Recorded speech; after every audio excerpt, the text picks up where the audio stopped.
Spoon of consciousness. Let's raise our frequency. Welcome to the Spoon of Consciousness podcast. My guest today is Ross, and I'll let him introduce himself. Hey, I'm Ross Rosenberg. I am a psychotherapist, and that's kind of where I started 30 years ago. But along the way, I started to do a few other things, and I wrote a book called The Human Magnet Syndrome, Why We Love People Who Hurt Us. I'm a professional trainer. I also created a YouTube video channel where I have about 95 videos that people have spent a lot of time watching, so I'm pretty grateful to that. And I am involved in more projects than I can keep up with, and I'll talk a little bit more about those as we chat, but got a lot going on, a lot of spinning plates, as they say. I was just about to say, you have so much going on, I don't really know where to start, but let's start with the book. Why we love people that hurt us. Now, I receive questions about empaths attracting narcissists. Why did it happen to me? How did this happen? Am I a narcissist because I attracted one? Law of attraction comes into it. So many things. Could you give us a breakdown of why this happens? So let me kind of talk first about terms. So you're talking to a psychotherapist, a mental health practitioner, with a bunch of letters after his name. Not that the letters should mean anything, but I have a clinical understanding of how I've kind of packaged this information. And terminology and words are really important. And they don't have to be big, fancy technical terms. But in the book, The Human Magnet Syndrome, Why We Love People Who Hurt Us, I talk about people who are chronic caregivers, who give all of their love, respect, and care away. They want it to be reciprocated. They want it to be shared. They want it to be mutual. But they always fall in love with the same type of person, which is a person who is chronically or habitually or characterologically selfish, self-centered, vain, entitled. And we call those pathological narcissists. So when I talk about the human magnet syndrome, I don't use the term empath, because the empath term means nothing. It's a there's a lot of terms that are being invented that have so many meanings to so many different people. So, I mean, one person considers an empath one type of ability, another compares it to another. And unfortunately, they're using that word inappropriately and incorrectly as a synonymous term for codependents, because an empath sounds like really nice. It has a positive attributes. It has positive connotations. What I'm talking about is a problem, is a psychological problem. It's a disorder. It's about a person who's always unhappy in their relationships because they get shit on. And I should ask you, what is the rated, what's the rating of this conversation? Can I swear a little? Oh, sure, yeah. Or is this Walt Disney owned? No, by all means, however you want to express yourself as authentically as possible. Oh, yeah, well, it's not like I'm going to go on and on. But so codependents, I define, and then I'm going to answer your question, as people who, and I simplified it in my book, The Human Magnet Syndrome. If I'm going to talk about this problem and make it so that it resonates to the reader, it has to be clearly understood, because there are so many books on codependency, and you can write a whole book and still not know what a codependent is. So a codependent, in my very simple definition in the human magnet syndrome, is a person who, when in a romantic or personal relationship, always gives all the love, respect, and care away. They want it to be reciprocated. It's not, because they fall in love with narcissists, and I'll talk about that in a second. So it's not reciprocated. They try to control it. They try to make it happen, and it doesn't, and they stay in the relationship.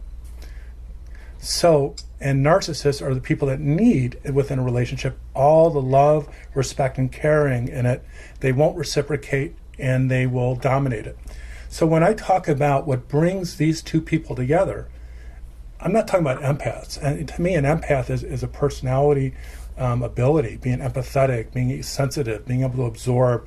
I mean, not having internal, external boundaries, whatever we want to call empaths as. But codependents are habitually drawn to and attracted to narcissists like a dancing partnership. The person who is a leader of a dance cannot dance well if the person that they're connected with is not a natural follower. So a codependent whose self-esteem is based upon all on what they can do and how they can make someone feel fits really perfectly on with the narcissist dancer whose self-esteem is, actually I made a mistake, excuse me. The codependent is self-esteem is based upon what they can do for others and how they can make other people feel. And the narcissist self-esteem is based upon what people do for him. So it's like this, there's an attraction, this magnetic force that brings these opposite personalities together, the caretaker and the care needer. And essentially, that's the human magnet syndrome. You see, when you explain it like that, I can't help but think, fuck the term empath, because it doesn't really mean anything. Like, I really agree with what you said. I've heard people say it before, but it never really resonated with me because they were trying to give it more labels. But in this way, codependent really does make sense because you are, like, I used to be like that. I could only get self-worth from trying to do something for others. Can I say something really quick? I'll tell you why people like the term empath is because it's the same reason that I'm trying to change the world and the way they look at it is I say in my book and all my trainings is codependency is a problem and it's our fault that we keep falling in love with the wrong person. It's not our fault that we get hurt. So people that work with me or read my material, view my material, they know that they have to solve the problem in themselves. There's all these people on YouTube that are blaming the narcissist. The narcissist, the narcissist, the narcissist.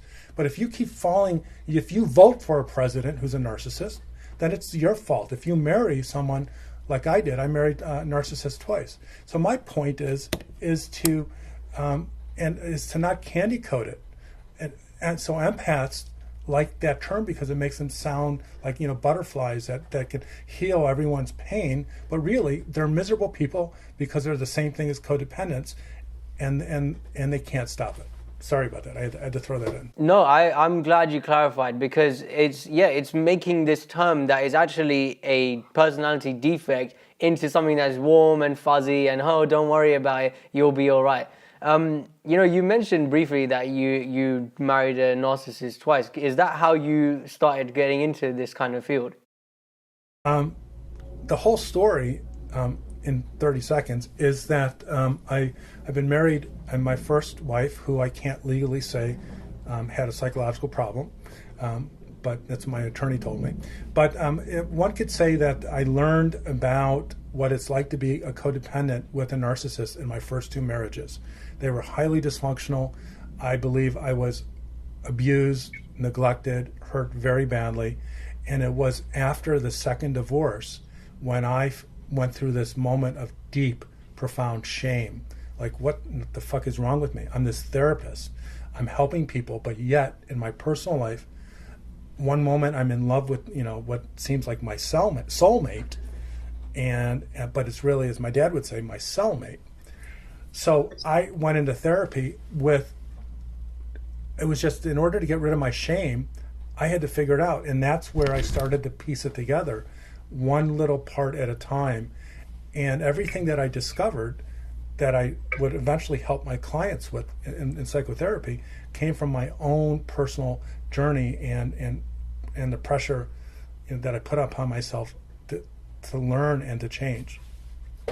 It's really interesting you mentioned that. I see so many similarities with my own journey. I have not been on the planet for very long, like less than a quarter of a century. And every time I come across someone who's been through a great deal of suffering, I see that they flourished out of the other end because they want to use what they've learned in that time of great suffering to help others who are going through the same thing.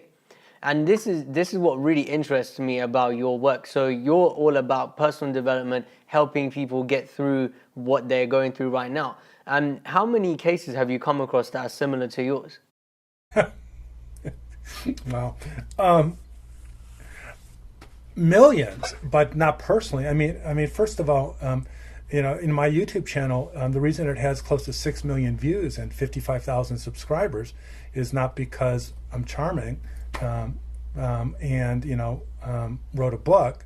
No, it's because I'm writing about something that that resonates with people, that fits their personal experience, and what I've been told thousands of times, I can't even keep up with it, is that what I'm doing is changing people's life because I'm explaining to them what they always knew something was wrong, but they never knew what it was. They never had a way to understand what was wrong with them and why they always were so in so much pain and miserable. So the comments I get from emails and Facebook and LinkedIn and Twitter and YouTube I can't keep up with them, but they're in the thousands because people are finally learning about who they are, because you can't change something in yourself if you don't know what it is. And that's the problem with codependency, is everyone misunderstood it. And we haven't even started our discussion about how 3 or 4 years later, after I wrote the book, I actually changed the name to codependency. I changed the name to self-love deficit disorder, and furthered my understanding of it as a trauma and an addiction disorder. Well, we can get to that later. But the more I explain not only what it is and where it comes from in a very sensible way that's connected to real mental health science, people get a chance to overcome it. I mean, it's like if you're sick all the time and you're always kind of throwing up, and people give you medicine, but it's something else that's inside of you. So you got to get to the core of it, and that's kind of what I like to do. I like where we're going with this. So could you explain where this comes from, the self-love deficit disorder? So codependency, or SLDD, self-love deficit disorder, comes from, and almost always, and I'm telling you that I can say well over in the 95 to 99% that someone who has a pathological narcissist as a father, or as a parent, suffered what is called attachment trauma, which means during their formative years and their childhood, they were not loved unconditionally, and they were neglected and sometimes abused by the narcissistic parent. And when that happens during our childhood, that changes our personality development, our relationship template, as I call it, incredibly. So if you grow up with a narcissist and you learn that the only way you can make mommy, and we'll call the narcissist mommy because it could be daddy also, the only way you can make mommy happy is you have to somehow find a way to be that what I call that projected fantasy, be the object that mommy wants. Find out how to make mommy happy. So maybe you have to be the handsome little boy, the beautiful little girl, the smart boy, the quiet boy, the boy that looks just like her. The narcissists need people to make them feel good. And when they have a child, the way that they can love someone is when someone makes them feel good. And the child who is going to become an adult codependent figures this out and understands that for me to be loved, I have to make myself and my needs invisible and to make someone else happy. And that attachment trauma is the foundation of self-love deficit disorder. And I can go on a little bit further on how that builds up in my theory. Yeah, please do. Oh, no, okay. So I have what I call the SLDD, self-love deficit disorder pyramid. And codependency, or self-love deficit disorder, is only a symptom. It's only a bunch of symptoms. And when you are trying to solve a problem that's just symptoms, you're wasting your time, because that's why people don't get better. Codependents, SLDs, people with SLDD are people who I call self-love deficient. So I call them SLDs. So SLDs, codependents, can't get better from regular or conventional therapy, because it's solving the superficial, the surface elements. So in my pyramid, we have at the very foundation is attachment trauma.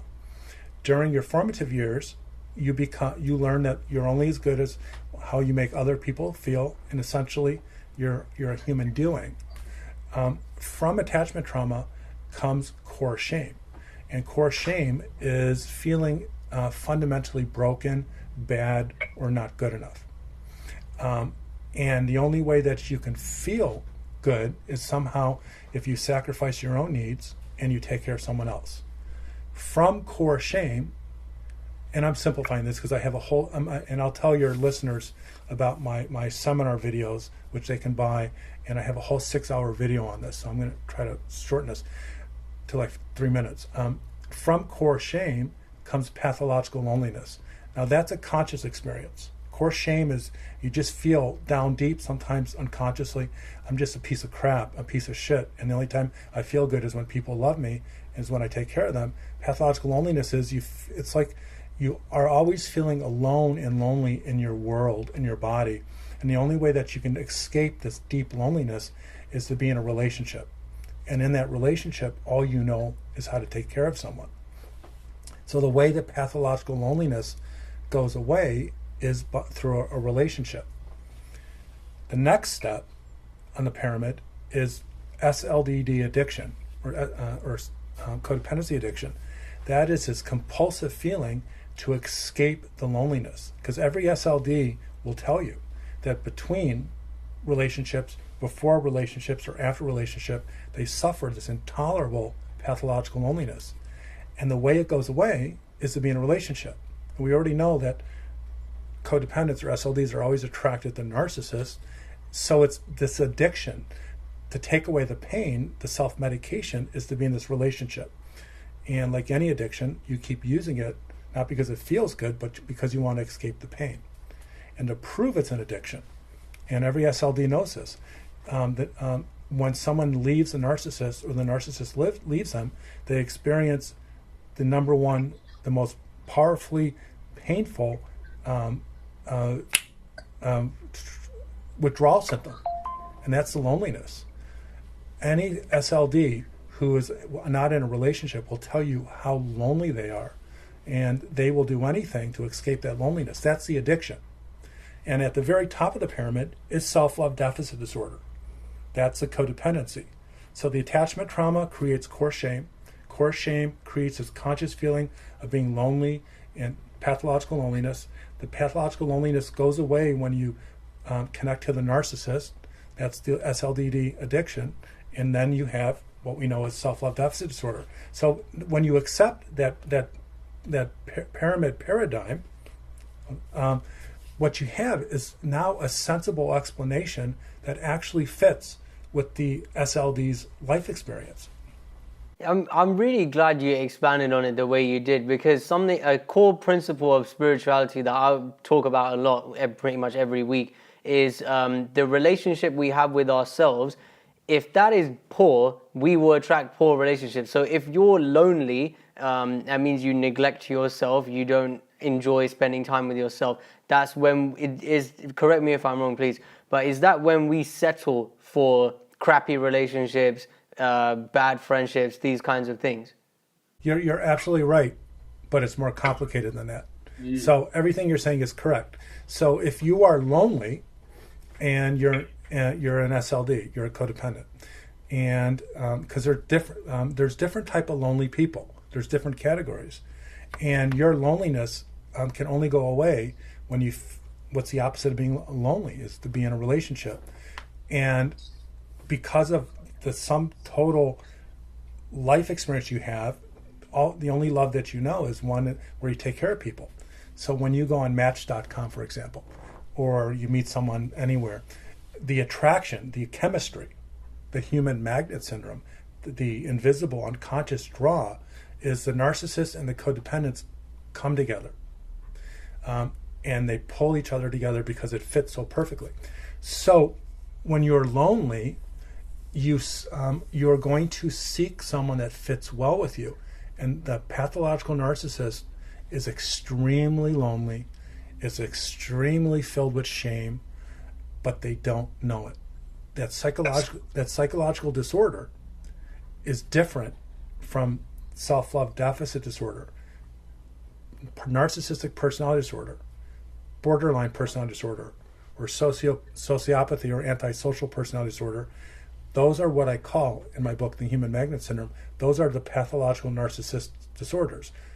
They're the opposite of codependency or SLDD, and they're the ones like magnets, come together. They are so lonely and they don't know it. They can't get to it because they're disconnected from it. So loneliness brings loneliness together. And I created this, what I call my relationship math.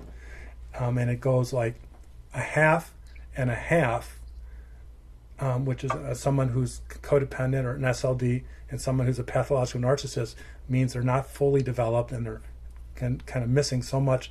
They come together as one in order to feel alive and human. A half and a half equals one, and one is a half of a relationship. The narcissist and the codependent, to get rid of their loneliness, they have to come together in a relationship to be happy, because they don't have self-love. They don't have anything that can make them happy unless they're in a relationship. So to get rid of their loneliness, they're pulled together. The problem is the codependent or the SLD never gets what she wants or he wants, and the narcissist gets what he wants. But the loneliness begets loneliness. So you're right that loneliness attracts loneliness, but there's actually a psychological explanation for it. And this begs the question, I don't know how familiar you are with the concept, but do you know much about the law of attraction? Oh, absolutely. I'm deeply spiritual. In fact, before we were talking, you gave me goosebumps because all of this is, a friend of mine 30 years ago, I wrote in graduate school, I wrote this paper on meaning through suffering. I'm getting goosebumps. And out of nowhere, my friend Tony says, I found this paper you wrote when you were in Boston University. And he sent it to me. And I'm like reading my thoughts about how, and this is before I got divorced, this is before I knew anything that I know now. I was already like thinking about how impactful I was by the idea that I was learning through my own suffering. So when you brought that up, to me, that was a sign that we're connected. Yeah. So yeah, I'm very familiar with the law of attraction, and I believe in it. But spiritual concepts, spiritual phenomenons don't necessarily run in tandem with psychological phenomenons, and sometimes they do. And this is what I wanted to say was like, the law of attraction explains the codependent and narcissist relationship. But a lot of people then blame themselves like, oh, I'm the same as a narcissist because I attracted it. But I see it's like, I think I saw it on your website, there's two ends of the spectrum. There's codependent here, there's narcissist there. And in the middle, there is that it says self-love, I think it's SODD, it says in the middle. And I think like this is such a great concept. The way you have shown it in your models is fantastic. And it doesn't, it's because I like it so much because it doesn't put that guilt on you for saying, you're a fucked up person because you attracted someone who's like that. What I say is you have a lot of problems, and because of your problems, you're going to find yourself attracted to the wrong person all the time. And if you want to listen to all these other guys on YouTube who are saying the only problem is you're a narcissist and just get rid of them, and you are the victim all the time, you're part of the problem. You're actually referring to my continuum of self model, and where I actually I created this explanation that describes a type of personality and gives them the opportunity to move forward and backwards. So not everyone's a codependent, and not everyone is a pathological narcissist. So in the continuum, I allow for people to get better. So the person who is codependent or an SLD can move and get healthier and they get towards the center, or the person who is pathologically narcissist to get better, to move towards the center. So I create the flexibility in the theory, so it's not this black and white, you're either or this person. And it also explains what happens when one person gets better and another person doesn't, and the change and the pressure it puts on the system. That's a really interesting point to come on to. What happens then with the pressure on the system? So now I'm going to get into the theory. So the continuum self theory says that everyone has a self-orientation. You either are on the caretaking side, which in itself is not bad or good, or you're either on the self side, which by itself is not bad or good. I am now on the self side. And then if you think of the very most dysfunctional person on the caretaking side, the person that gives away all the love, respect, and care, which I call LRC, you would call that person a codependent, right? Or an SLD. So all the way on one side of the continuum is an SLD, and I call that a -5. What do you call a person who needs all the love, respect, or care and doesn't reciprocate? The very worst person that is a pathological narcissist, and we'll call them like someone with a narcissistic personality disorder. So on the very ends of the continuum is a -5 for the SLD or codependent and a +5 for the pathological narcissist. 0, since we're measuring the distribution of love, respect, and care in a relationship. And this goes back to my definition earlier on the definition of codependency. So theoretically, the middle point, which is a 0, is a person who I call as the dream person, the fantasy person that has a perfectly balanced life. But that theoretically, a 0 is someone who equally gives as much love, respect, and care away than they need. For a relationship to match, for the human magnet syndrome to work, you have to do simple math. It has to be 0. And I call that zero-sum balance. So a -5 and a +5, 0. Perfect balance. The dance, the magnets. Because the caretaker needs the care needer, it's the empath, whatever you want to call yourself. There's no way that a narcissist can be in a relationship unless someone is completely invisible and takes care of them. And there's no way a codependent can be in a relationship because they hate themselves, they feel horrible, and the only way they feel good about themselves is if they take care of someone. -5, +5, zero-sum balance. So what happens when someone comes to therapy or say get some coaching from you and they go from a -5 to a -4 and a -3? It throws the system off. It creates what we call in systems theory a problem with the equilibrium. And it's when someone gets healthy in a sick relationship, the rules get changed and the narcissist gets uncomfortable and there's tons of pressure put on the system to go back to your dysfunctional roles. And so the continuum of self says for a healthy relationship, there has to be a zero-sum balance. I'm a +2 now. I like to talk. I like to write books. I like to be on, people's wonderful podcasts. So I'm on the self side, and my wife is a -2, and she's on the other side. The closer to 0, and this is a fundamental rule of the continuum of self theory, the closer to 0, the more balance and reciprocity there is.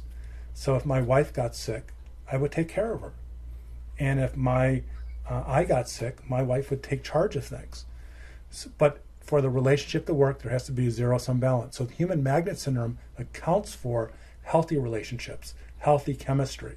It accounts for why a healthy person can meet someone and go, it doesn't feel right because they get a bad vibe. Or it accounts for if two codependents meet. I went on a few Match.com dates where they were beautiful, perfect, absolutely perfect women, but there was no chemistry. And I would later figure out it's because they were codependents or SLDs, and there wasn't the connection on an unconscious level.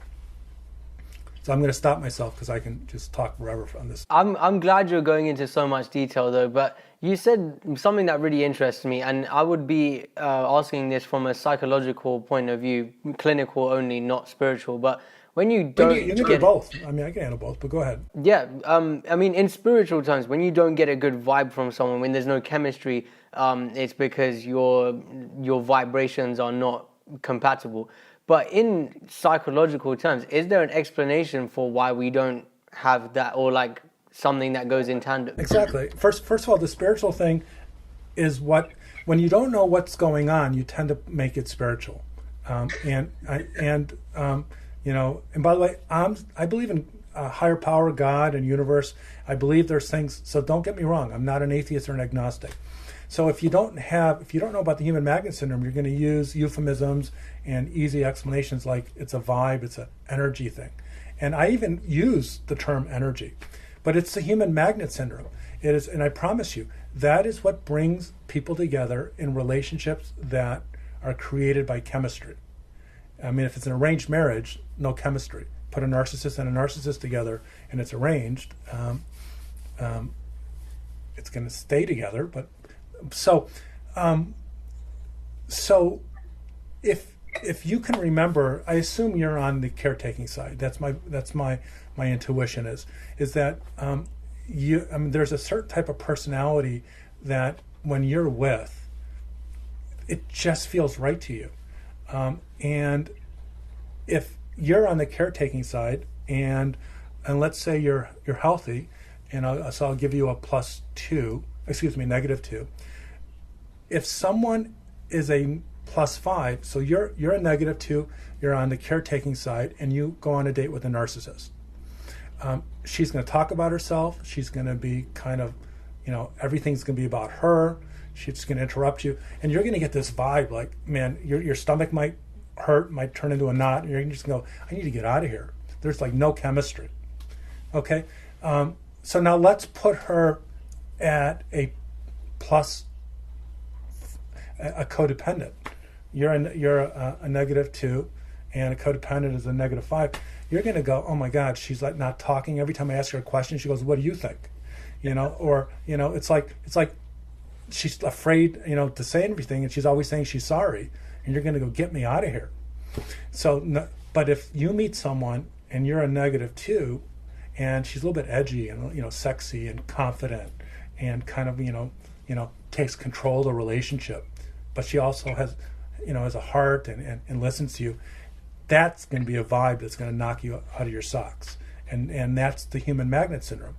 That's the dance. Her +2 and your -2 create the chemistry. It's the perfect. If she was too narcissistic, an alarm would go off inside of you. So this chemistry really is the unconscious connection of people's imbalance, of people's relationship template or their self-orientations. So yeah, balance is really important, but because this is all unconscious and most people aren't connected to their unconscious, the human magnet syndrome brings it from that into a psychological explanation. This is a much more detailed explanation than I've seen before, and I'm really glad you're introducing me to it personally, because it's going to change the way I view things. Like, usually I would say, oh, that person's not right for you, the vibe's not right, maybe you want to work on yourself more, work on the relationship you have with yourself and you'll attract something better. But this really does give a solid understanding as to the dynamics that are at play here. And I'm going to send you my book, so you're going to read more about it. Oh, definitely. I'm looking forward to that. One thing that I've been wanting to ask throughout the whole time we've been speaking is, how can we identify whether we are in a relationship with someone who is a narcissist or a codependent? Okay, so you're going to find so many videos on, and like people are making billions of dollars. There's a whole industry around this narcissism thing. And there's even people making these fake conferences. Remind me to tell you about a guy who has a conference out there and who just is making shit up. So I could tell you all day long what to look for in a narcissist. But if you're a codependent, and so let's imagine you're a -5 codependent or an SLD, and let's say you don't know it, I can tell you, okay, they talk too much, they make everything about them. I can go through all the list. And by the way, I have a 6-hour video on my website, selfloverecovery.com. We'll talk more about that later, on narcissism. But the way you identify a narcissist, per your question, is to get healthy, is to heal. Because self-love deficit disorder is, if we go back to the pyramid, it's a trauma disorder. It's a shame disorder. It's a lonely disorder. It's an addiction. If you have a therapist who gets that and who works on the problem at its core, not the symptom, you will heal your wounds and go from self-love deficit to what I call self-love abundant, which is why my second book is called, and my training I have, is called The Codependency Cure, is that you can solve the problem and why you fall in love with narcissists by healing yourself inside.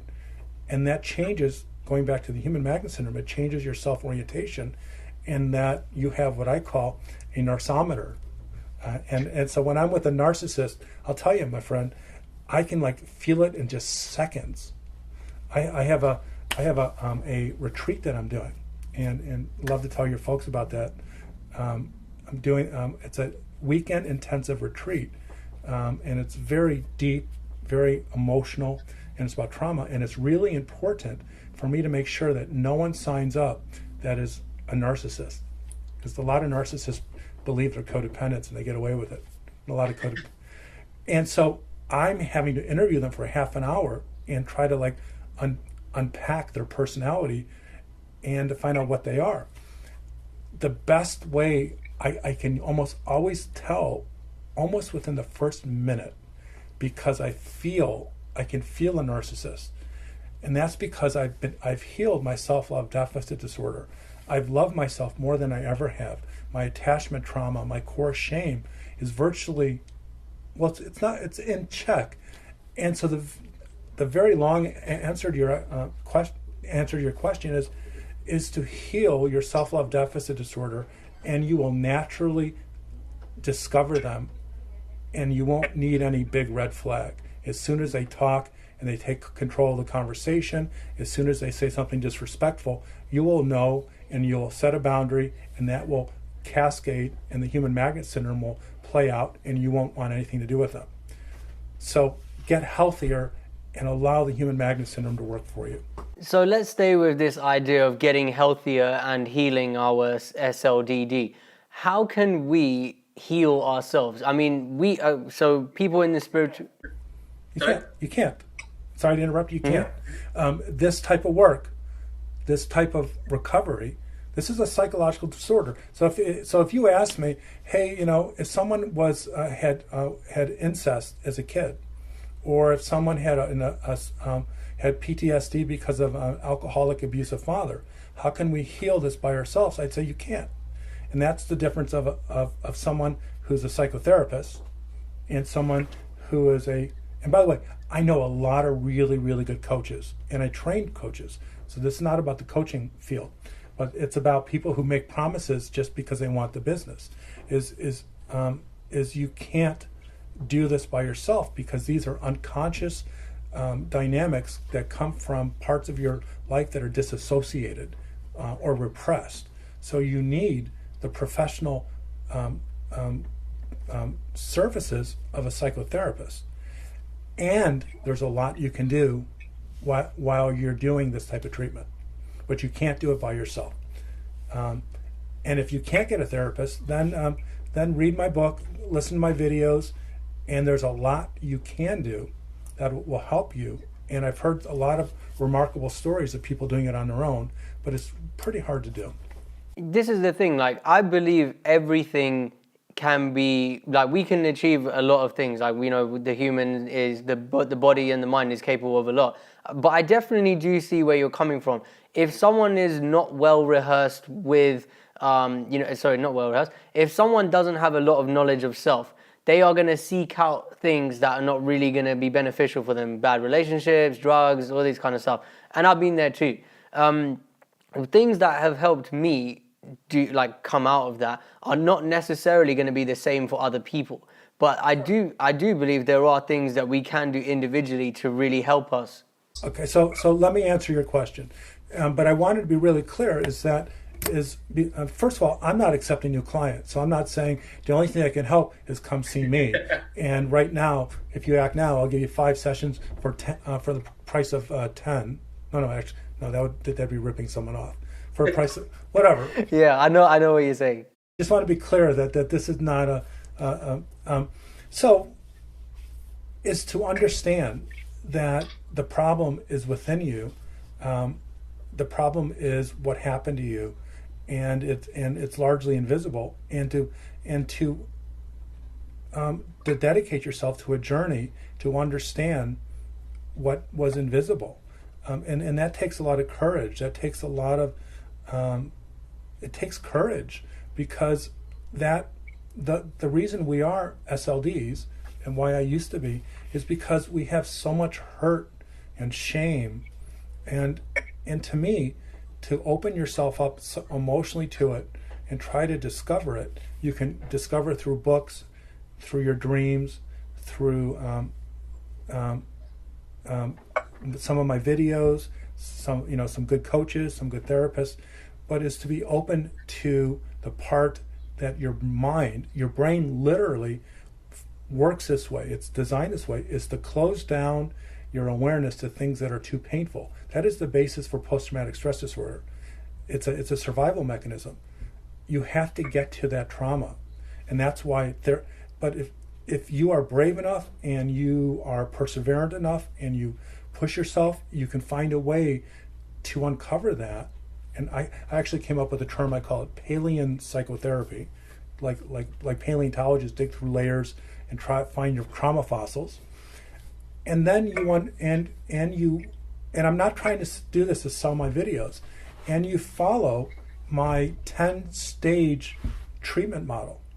And I can talk for hours on that, and I'm not going to. And you move through these stages, one stage at a time. One starts with, understanding the human magnet syndrome, understanding loneliness, understanding the addiction, understanding narcissists, understanding the dynamics, setting up my observe and absorb technique and how to disable narcissism, setting boundaries, maintaining boundaries, building more understanding on trauma, focusing on self-love in relationships, and then finally shedding self-love deficit disorder. So I not only, everything that I do it's all linearly connected. So if you follow this recipe, which you can find, I actually have a video called The Codependency Cure. It's a 6-hour video, seminar video, and I have a video that's a 3-hour video on the 10-step thing I just told you, the 10-step theory. You can do this, but there's no easy answer, because there's so much of us are connected in this problem. There's not, and I see people do it, and I hear wonderful things from people, especially on my Facebook page. People are telling me all the time how their lives are changed and they're not in therapy. Ross, I would like to add my 2 cents, which is there's 2 quotes that I think are very applicable here. First one is, when you said this is not easy and this is a journey, you have to commit yourself, is anything that's worth having doesn't come easy. Anything that comes easy is not worth having. And the second one, with all of this thing that we've been through, whether it's the narcissist or the codependent, it's that suffering. Like, I think there's a Buddhist saying, like, life is suffering, or suffering makes the life. But suffering is essential in the development of man, for he is both the marble and the sculptor. Like, we are always chipping away at this thing because we're developing. And everything you've spoken about today, for me personally, has resonated very deeply, because it cleared up a lot of shit that I was just, it's a romanticized idea of, we're so caring and we're amazing people and they're really bad. But I think taking responsibility for the healing that needs to take place, but also for acknowledging that, hold up a second, there's something going on in here, and there's a disconnect. It's really empowering, and it's going to definitely change the way I approach the situation from now on. So thank you so much for sharing that with us. You're welcome. And I want to say that I consider myself an empath according to my understanding of it. I am very sensitive to people's emotions. I'm very sensitive to a lot of things. I can read someone's emotions. My poor wife can never hide a feeling from me. I can tell what someone's feeling just by a millisecond of hearing their voice. So this empath thing, it's real. It's just not the same as codependency. It's the ability to. So I am glad that I was helping you to understand not only yourself, but more than that, I'm hoping that our discussion and what you've shared and what I've shared can help people get to the next level of personal, emotional, relational, and spiritual development. I definitely think so. There's a lot of value to be had in this one conversation, and I sincerely hope it won't be our last. So we're coming towards the end of the show now, and when we do, I like to ask a few questions. So the first one is, I don't think we've touched on this fully yet, but what do you think the purpose of our human experience is? Again, I don't think there was a coincidence in us talking. When you talk about meaning and suffering, and I mean, it just hearing you say what I actually wrote about 30 years ago in this paper that I actually forgot about. But the purpose of our life is to live it and to learn. I believe that God, whoever your God is, or whatever God is to you, the magic, the miracle of being alive is to experience living consciously as humans can, and living and being happy is to be in relationship with yourself and relationship with others. That is the purpose of life. It is just to live in relationships. That's God inside of us. Everything that are in the Bibles, we carry that inside of ourselves. So if you can live a life and find a way to be happy. Now, I think it is a human experience by virtue of our genetic makeup and the way we've evolved, is that we're kind of messed up creatures. I think that we are, by the very nature of our evolution, we're aggressive, we need attention, and we conquer. And so I think that we have to overcome our genetic, our biological forces inside. So if the meaning of life is to live in relationship with yourself and others, the meaning of life also is to conquer your inbred biological the forces. I want a tape of that because I've never said it like that, so I want to remember what I just said. Sure. Yeah. I'll send that over to you. I quite like that as well. I make shit up all the time. And what I mean by it, when I make shit up all the time, is that, and I mean it kind of sarcastically, is like in therapy, I will say something, and this is the spiritualism. It's my mom, my guardian angels. I know I'm being fed this stuff, and this is why I'm blessed, and I couldn't be more happy to be who I am and where I'm at, is that stuff. And so this is why I know there's another side, there is a God, there's a spirit, because I don't know where this stuff comes from half the time. I just talk and try to put my full intent into it. So, and your other question. Yeah, the next question I like to ask is, you already do so much, and I don't even know what the answer to this is going to be, but where do you see yourself going in the future? It's funny because I still have this side of me that needs my family to like me, and it's impossible because they're mostly narcissists. But I wrote this long letter today, and it's still, talk about it's a journey and you're never really done. And I wrote this letter, tell them what I've been doing. It's the old Ross trying to get affirmation. And I recognized it after I sent it. So in this letter, I wrote 12 things of what I want to do. So let me give you the simple answer.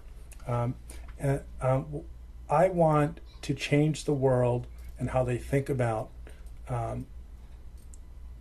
shame, trauma, self-love deficit disorder, and narcissism, so that there is hope for healing. Because if there's no understanding of what codependency is, the next generation, this goes from generation to generation. If you're codependent, you're an SLD, you're going to marry a narcissist. And there's a 50-50 chance that your child's going to be a narcissist or a codependent. It just happens that way. And narcissists fuck up our world. And codependents aren't strong enough to change it. And so if we're gonna change the world, we got to change our children. And if we're going to change our children, we got to change ourselves. And so I think that everything can be manifested if we see ourselves as the agent of change and know that we have to change We have to create healthy children. I really like, I really like where you're coming from with this, Ross. Part of the other podcasts that I've done with others is talking about building a new system, and we always speak about it starting with us, what we pass on to the children, and how, just like how you said, narcissists can fuck things up. Codependents, empaths, whatever we want to call it, they are facilitating that activity because they're not doing anything to stop it. And I really resonate with where you're coming from, and I want to be contributing to that mission as much as possible. The last question I'd like to ask is, you have already shared so much with us, and there's so much value you've given, but if there was one thing that you would like to pass on to the audience that you know will help them along their journey as it's helped you, what would that be? You know, what's helped me is psychotherapy with someone who understands my wounds. And you don't have to be someone with 30 years experience who wrote a book to get this stuff. It was to understand that all my problems came from what happened to me and how wounded I was, and to help me figure out how I became Ross, the good, bad, and the ugly. And so, I mean, if you can find a counselor, a psychotherapist, and if you can't, and there's a good coach who has the ability to help you develop some coping skills and understanding and knowledge. But to me, that's where everything kind of began, because I couldn't get somewhere in the dark. If you told me, Ross, how can you tell my listeners to get to the other side of this room in the dark? I'd say, well, if they don't have a flashlight, they're going to need someone to take them there. And that's what I believe that counseling or psychotherapy can help with. I can definitely attest to that. There is so much merit to it, and I think there's a certain barrier of people wanting to reach out for that kind of help because they there might be stigma or whatever it is. But I definitely agree with you on that. Ross, sure. And I think that's where the culture thing. And I have a lot of friends in the UK. And you guys are getting much, much better over the years, being more and more open to counseling and psychotherapy. And so I'm glad to hear that. But it's to resolve the stigma, as you said. Definitely. Ross, it's been an absolute pleasure to speak with you today. Before we leave, I would like to ask you, where's the best place for us to get hold of you, your content, your products, if anyone in the audience got questions or wants to reach out to you? Thank you. Thank you for that question. Because I actually do this for a living. So it's the selfloverecovery.com and the humanmagnetsyndrome.com. Selfloverecovery.com has the sum total of all my training, videos, and seminars and speaking engagements. The humanmagnetsyndrome.com has all the information about my book and the concepts. Cool. All of Ross's links will be in the description as well as on the screen, so definitely check that out. His YouTube channel is really definitely worth a watch. I would highly encourage you to have a look at all of those videos and get in contact with him if you can. Ross, as I said, it's been enlightening speaking with you, and I'm looking forward to our next conversation. Thanks to everyone in the audience who's been sharing, watching, listening, subscribing. I appreciate the support. And if you're listening on iTunes, make sure you leave me a review. It will really help the channel out. And until next time, peace.